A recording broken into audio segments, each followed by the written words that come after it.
Olá, aluno 360 concursos, seja bem-vindo ao Giro 360 de Ética.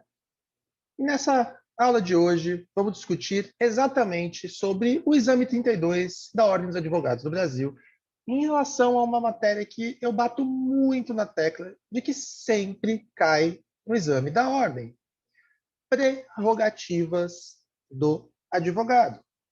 Gente, é muito simples entender que, se você está prestando um exame para exercer a atividade da advocacia, o examinador, a FGV, ela vai exigir que o examinando tenha totais conhecimentos sobre os direitos do advogado.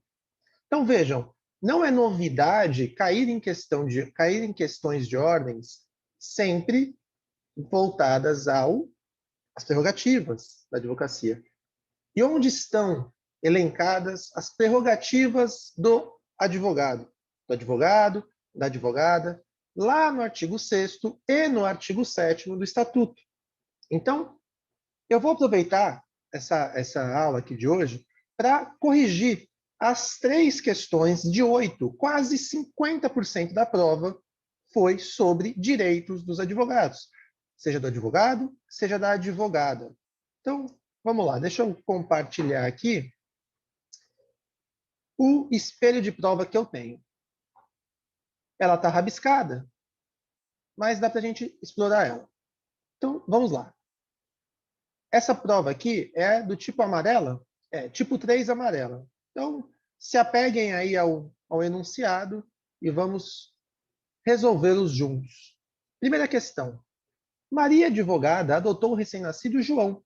A fim de organizar sua rotina, Maria verifica que tem contestação a apresentar em 15 dias e audiência agendada em 40 dias, em processos distintos, nos quais figura como única advogada das partes que representa.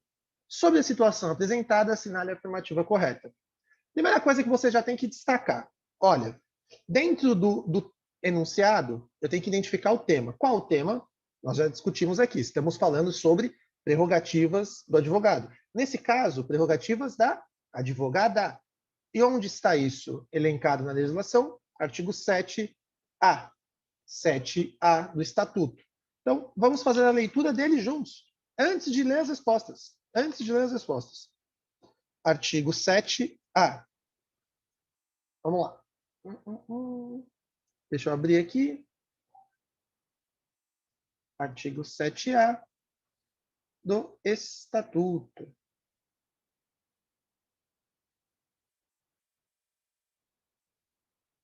São direitos da advogada. Inciso 1º, gestante.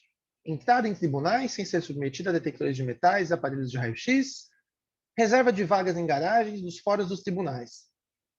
O enunciado falava que era gestante? Não. Então eu vou descartar. O enunciado falava que ela era adotante. Não é verdade? Onde que fala da questão da adotante? Inciso 2 do artigo 7A.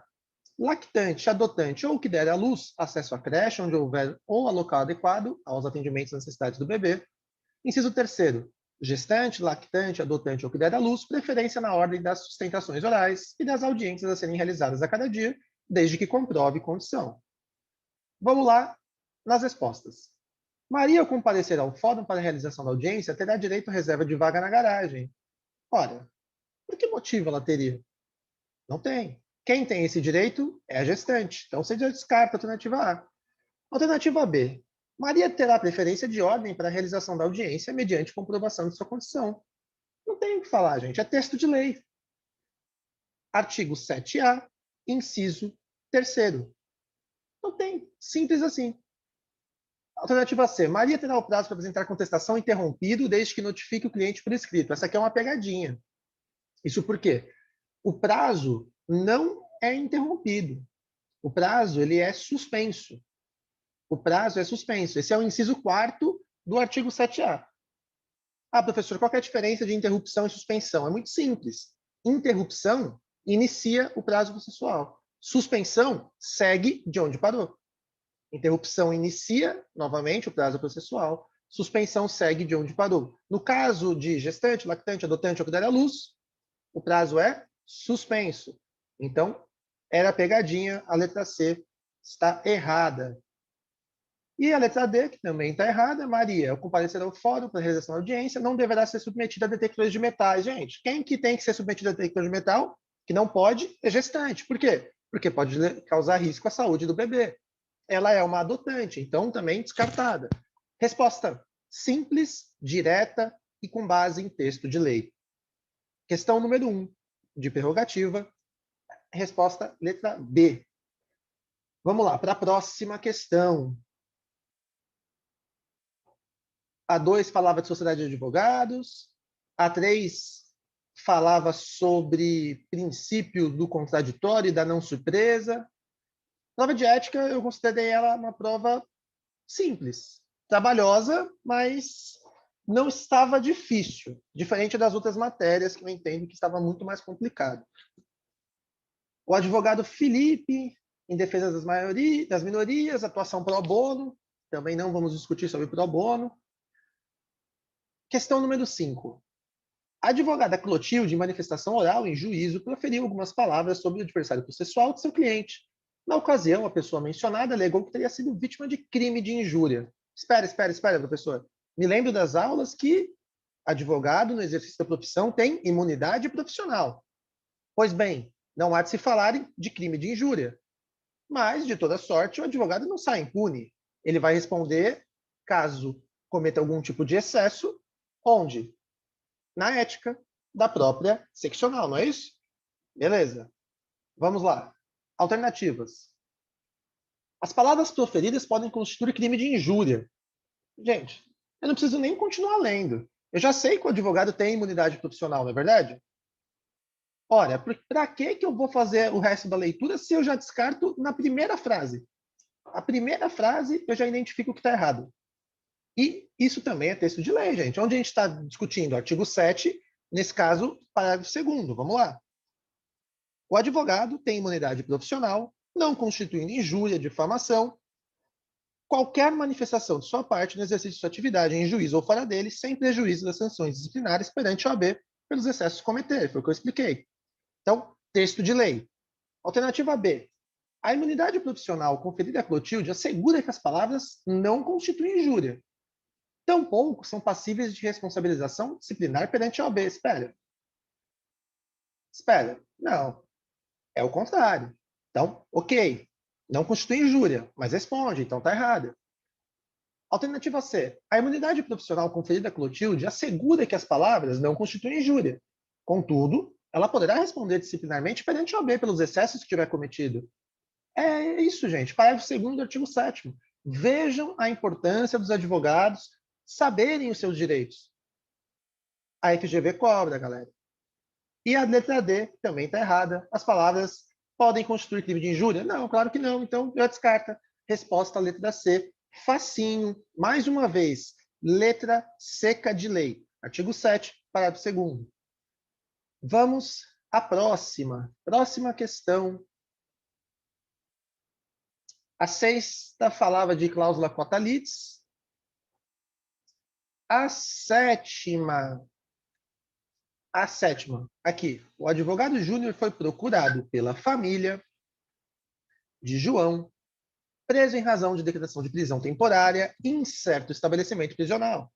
Dirigindo-se ao local, Júnior foi informado que João é considerado um preso de alta periculosidade pelo sistema prisional, tendo em vista o cometimento de diversos crimes violentos, inclusive contra um advogado. Integração à organização criminosa e descobrimento de um plano de fuga a ser executado pelo mesmo grupo. Diante de tais circunstâncias, o diretor do estabelecimento conduziu Júnior a uma sala especial, onde poderia conversar com João, mas na presença de um agente prisional destinado a garantir a segurança do próprio Júnior e dos demais. Além disso, foi exigida a apresentação de procuração pelo advogado antes de deixar o estabelecimento. Então, gente, vamos lá. Identificação de novo do tema. Prerrogativa do advogado. Primeiro ponto que tem que ser destacado. É necessário o advogado apresentar procuração nesses casos emergenciais? Não.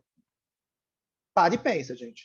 O cara está preso, o advogado recebe a ligação, vai na delegacia com a procuração? Não, pelo amor de Deus. Ele vai chegar lá e falar assim, com licença, vim falar com o meu cliente. Ah, doutor, tem que ter procuração. Não, não precisa. Doutor, você não vai falar com o seu cliente sozinho. Você vai falar com o seu cliente na frente de um agente aqui, tá bom? Não tem problema? Meu amigo, Como é que o cliente vai chegar no advogado e falar assim, ah, doutor, se liga, matei mesmo, tio? Não, não tem como, gente. Aqui, essa questão, você não precisa nem lembrar da letra da lei. Basta você ter noções básicas de prerrogativa do advogado. Olha, é direito do cliente ter uma conversa só com o seu advogado.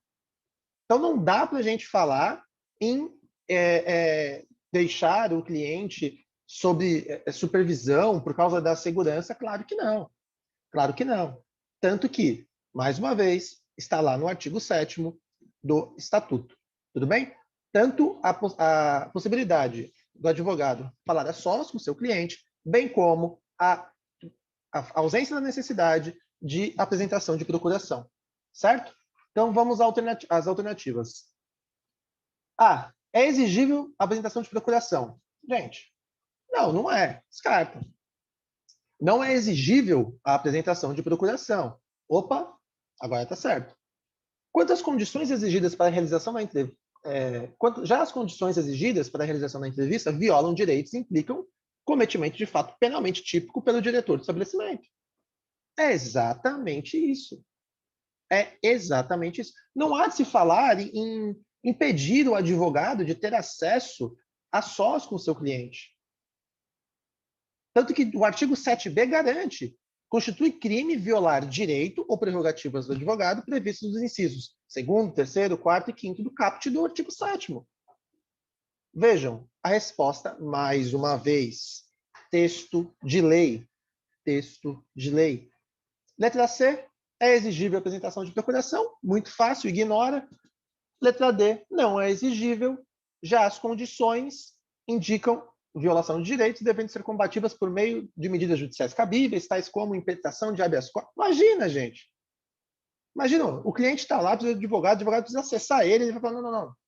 Isso que você está fazendo é um absurdo, eu vou impetrar um habeas corpus? Não. Sem condições. Sem condições. Resposta letra B. Tudo bem, pessoal? Vejam, queria destacar nesse Giro 360, mais uma vez, a importância da leitura da lei seca. Leiam 35 vezes, se for necessário, o Estatuto, o Regulamento e o Código de Ética, e se atentem a entender os principais pontos que são exigidos na prova. E um deles, sem sombra de dúvidas, como vocês puderam ver, quase 50% das questões de ética falava apenas sobre direitos do advogado. Então é isso, pessoal. Por hoje é só. Muito obrigado por assistir mais um Giro 360 e valeu, tamo junto. Tchau, tchau.